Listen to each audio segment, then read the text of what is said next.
Елена Гешко «Хрустальное зеркало мая».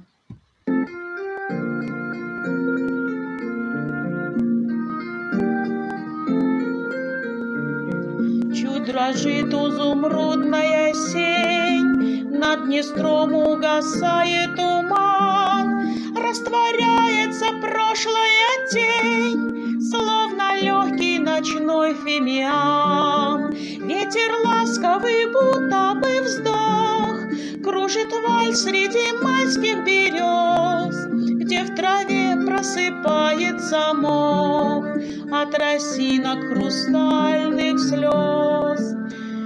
Солнце золотом красит восток, каждый листик целует, любя.